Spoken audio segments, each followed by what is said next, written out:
I think that's one of the reasons why they endure as a monster in our mythology. They can be a lot of different things to a lot of different people. Initially, they were kind of a cautionary tale. They were monsters to be feared and hunted. They showed a dark part of ourselves, and through them, we kind of challenged that dark part. But over the course of time, a lot of great writers came to them and put their own spin on them, and they became, anti-heroes and romantic love interests, and that's all wonderful and relevant. The great thing about them is they don't actually exist, so they can be whatever the reader wants them to be, whatever the author wants them to be.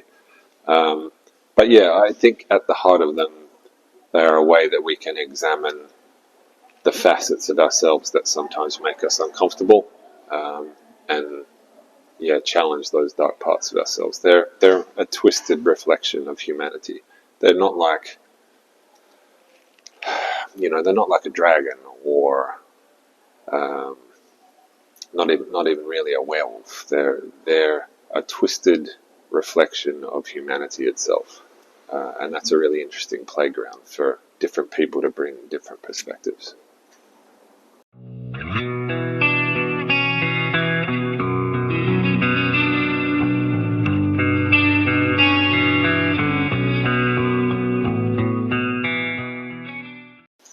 I don't think that I'd want to meet any of them. They would be really mad at me.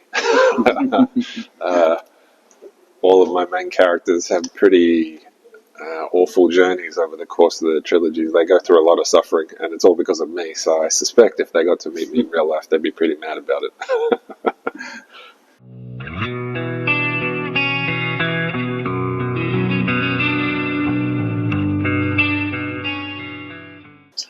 No, I didn't know that Joe stole my idea, but I'm going to beat him up later about it. No, to me it was just kind of logical. The cross is the symbol of the device that killed the Messiah in Christianity, and in my world he didn't die on a cross, he was killed on a wagon wheel.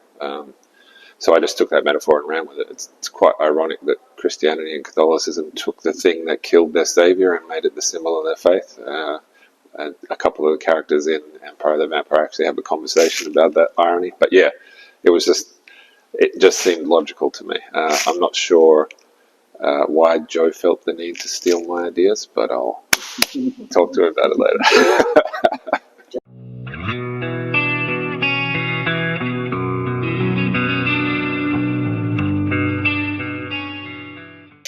I mean, there's Spanish inspiration in Vampire. Like De Leon is a Spanish name, and some of the naming conventions in the middle of the country, which is called Nordland, that comes from Spanish etymology. But in that world, there's been a kind of hostile colonial power to the east that are based on French language and etymology, and they've been in control of the continent for about 600 years. So obviously their culture has kind of bled westward, and the Spanish country is kind of right next door to it. So they've had most of their culture kind of absorbed by that colonial power. But there's still elements of Spanish language and Spanish names in Nordland. Why I do it, I think it's a good way to evoke a sense of familiarity in the setting and put a reader in a mindset kind of from the beginning. If they see a lot of Italian names and they hear the architecture described in a particular way, then the visuals of their mind will it'll be easier for them to put themselves inside the novel. Whereas if you're creating something kind of out of whole cloth that's entirely uninspired by something that's in the real world, it's a little bit harder for people to put themselves in the mindset. It's certainly harder for me. So I'm kind of doing it for the benefit of the reader, but also for the benefit of myself. It's kind of a shorthand for the visual language of the setting.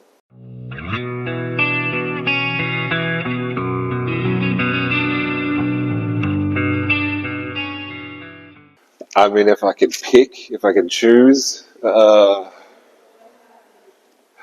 it's a really good question. I really like vampires, but I don't think I'd want to be one. I think it would be a pretty horrible existence at the end of the day. The idea of living forever is actually a little bit terrifying to me. It's one of the ideas that I explore in the novels, the idea that everything fades over time. You live forever, but everyone you know is dead, and everything that you grew up around collapses, and you stay the same, and the world changes around you, but you are trapped forever in yourself. I think that sounds horrible, So yeah, it's the idea of staying young and beautiful forever is cool, but the idea of living forever is actually terrifying. So I don't know. Werewolves are kind of shitty though. It depends on the kind of werewolf. If it's a werewolf that can change at will and is in full control of their mental faculties while they are in their wolf form, that's cool. But if you're the kind of werewolf who just goes crazy in the full moon and kills all your friends, I think that's probably a bad plan. So I'm going to go wizard. I'll be a wizard. You've devoted a lot of time to that. Yeah. I think about this is the kind of thing I think about when I'm alone at night.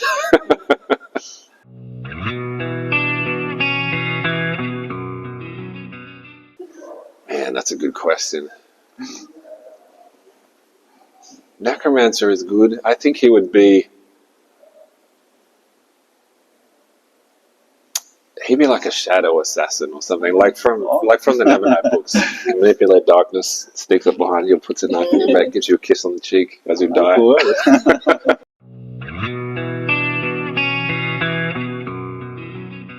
The best thing about it is you get immediate feedback. When you're writing by yourself, you're alone with your thoughts, and even if you have beta readers to show your work to, you often have to work in long periods of time by yourself. You can't just send them a chapter, or some people can, but I like to have a big chunk of narrative so I can send it through and they can look at the entire scope of the work, which means a lot of the time you're working by yourself, and if you take a wrong turn, you might not necessarily know it, and you might spend an enormous amount of time on work that's going to go to waste. Whereas if you're working with a co-author, you're kind of throwing work back and forth all the time. So you're getting immediate feedback on what works and what doesn't. And also, it's a cliche, but two heads are better than one. You have two brains working on one problem, you're probably going to find a solution faster. So, yeah, it's kind of high energy, high creativity environment. It's a lot more dynamic. That's certainly the best part of it. I mean, Amy and I get along really well. We never really had an argument about which direction we should go. We disagreed sometimes, but we were never yelling at each other. We never got upset with each other. We always kind of kept in mind that we wanted the books to be the best they could be, and if we had a different view of how we were going to get to that spot, we never lost sight of the fact that was the spot that we wanted to get to. So, yeah, in terms of which one I like best, they're both good. They're both fun. Finding the right co-author is like finding the right romantic partner. If you get someone that you get along with, it can be wonderful. If you're with someone that you don't like so much, then it's not much fun at all. But yeah, Amy's one of my best friends. I've got a lot of respect for her as a writer. So yeah, it was a lot of fun.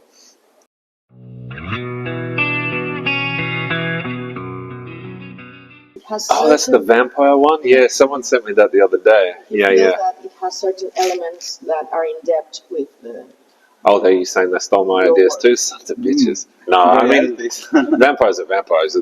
It's a limited space in which to play. So if you're creating something in that space, and I think it's a hunter-themed game, then invariably you're going to get some of the same ideas. That's all cool. I haven't seen the trailer yet, but someone was telling me about it the other day, and apparently it looks awesome. It looks like the kind of game that I will love. So yeah, I can't wait to see what they come up with.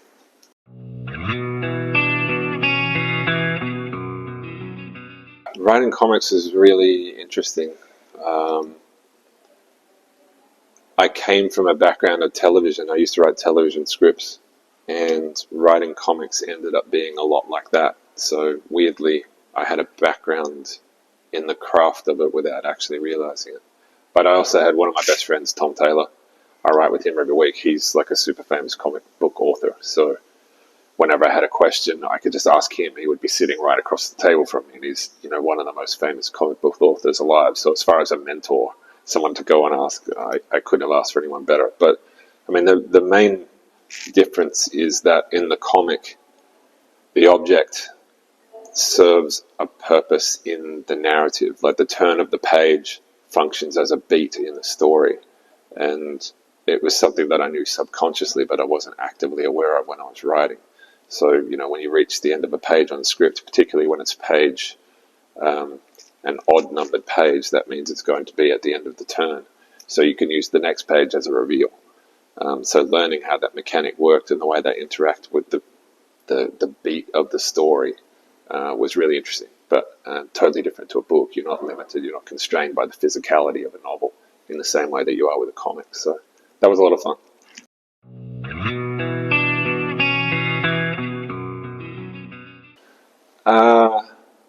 Yeah, in some ways, definitely. I think it's quite strange and remarkable that artificial intelligence, for example, is kind of proceeding along lines that 20 years ago we would have thought was purely the realm of science fiction. And that's a little bit terrifying. Meta, for example, they stole 80 terabytes of books to train their Llama AI. And Illumine was among the books stolen, so it's kind of scary to think that Llama is being trained on the artificial intelligence Aiden from the Illumine books, because that's a completely amoral, murderous killing machine. So, yeah, sci-fi has always kind of been a way for us to question what direction humanity is going and the path that might be best avoided. It's a shame that we don't seem to have learned many lessons from the sci-fi that we've written over the last 40, 50 years. But the battle isn't over yet, so hopefully it's not too late. But yeah, AI is kind of scary. I'm not sure how that story ends.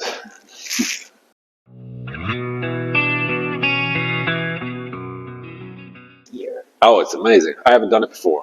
This is the first festival that I've been to in Spain. I've done appearances in Spain before, but nothing like this. Yeah, it's unreal. It's so cool. We don't have festivals like this in Australia.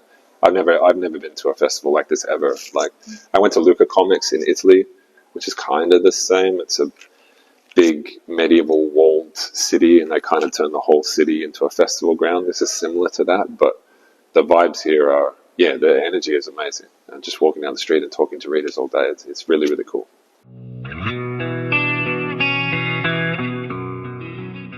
Yeah, it's awesome. You guys are great. Yeah. Yeah, the vibes here this week have, just been incredible. Really welcoming, really friendly. I'm really honoured and grateful for the opportunity to meet with you guys. It's super cool.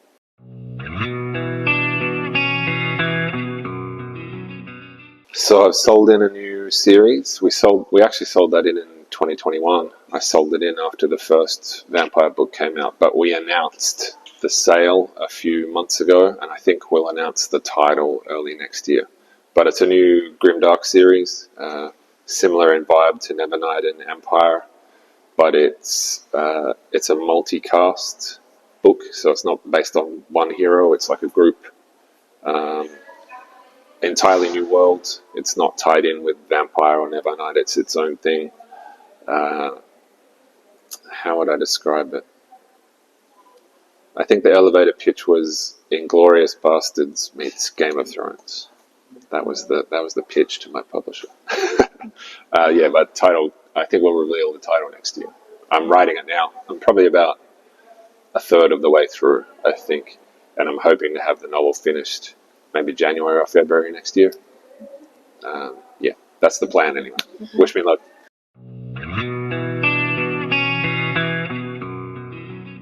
I think it's funny. I think it's cool. My readership, weirdly enough, I don't know if it's weird, but it's probably remarkable. My readership is probably 70% female. And that has dropped a little since the vampire books came out, but the readership of Nevernight was like 90% female. So it kind of makes sense to me that there's at least some crossover in readership. The majority of romantasy readers are female, and the majority of my readers are female, so obviously there's going to be people who read both and like both. And there are romantic elements in my stories. I wouldn't call them romantasy, but there are, the love story in Vampire, for example, it's pretty essential to the plot. The book couldn't work without that love story between Gabe and Astrid.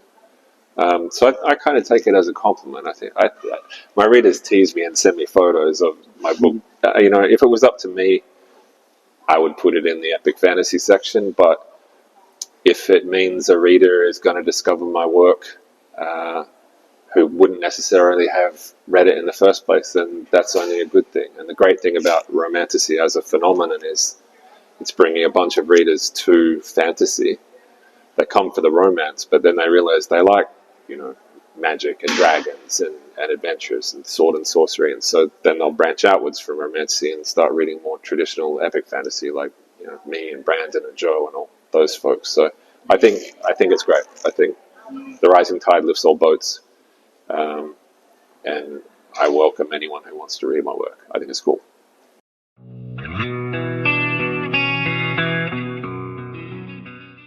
Oh, I'd leave him alone. Whatever he wants to read is fine. I wouldn't.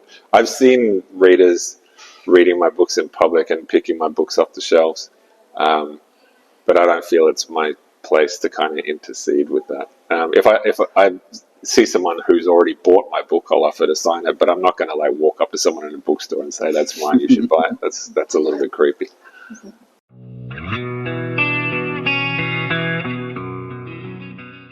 Oh, okay. I mean, I guess I am walking that line between kind of dark fantasy and romance, I guess. But in terms of what makes me different from anybody else, I'm not sure. My books tend to be heavier than most. I explore dark themes. I have morally grey characters. People doing terrible things for the right reasons. I like morally complex stories and morally complex worlds, I guess. Things aren't black and white. It's not like Tolkien. It's not like there's a Dark Lord and good guys and they go and kill the Dark Lord and that's the end of the story. The good guys might find out that they're the bad guys over the course of the journey. That's what's interesting to me.